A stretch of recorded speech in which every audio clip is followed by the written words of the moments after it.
Hello everyone. So now we'll see what happened after the storming and destruction of Bastille took place on 14 July 1789.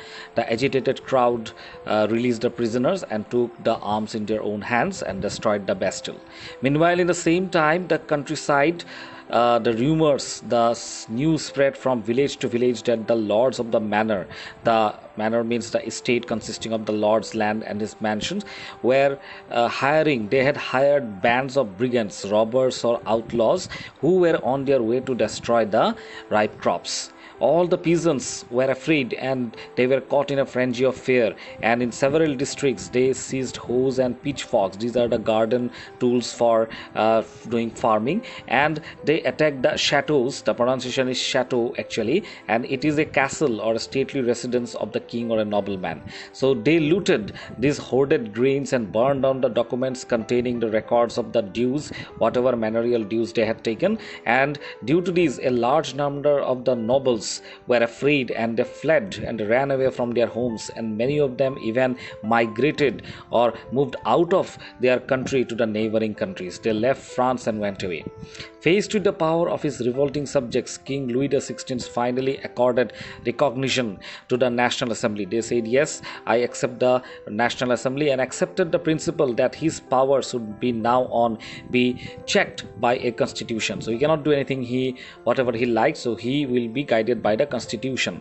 So on the night of 4th August 1789, the Assembly passed a decree or a law abolishing, completely stopping and removing the feudal system of obligations and taxes. And the members of the clergy, the church, also were forced to give up their privileges. And tithes, the taxes, were abolished, and the lands owned by the church were also confiscated and taken by the National Assembly under their power.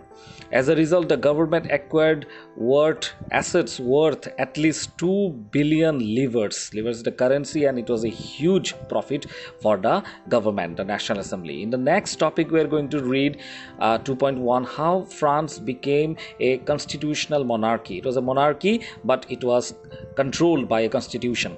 So the National Assembly completed the draft of the Constitution in 1791, and the main object of the Constitution was to limit the power of the monarch or King Louis XVI.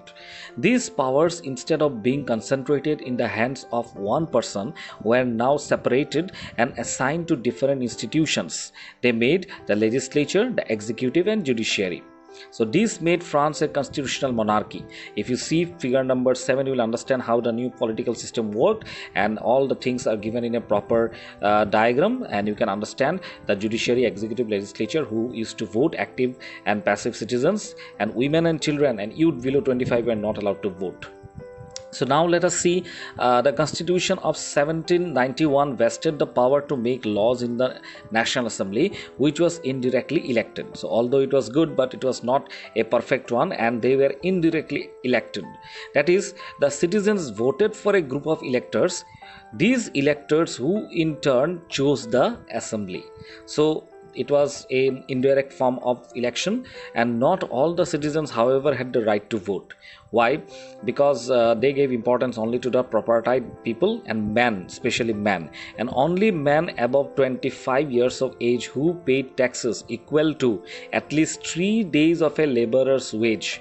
If a laborer works and if he gets per day $100 or francs or whatever currency, and this particular amount of 3 days works money or wage is equivalent to the taxes paid, that person will be able to give vote, and that also if that person is about 25 years of age, then only, and he should be a man.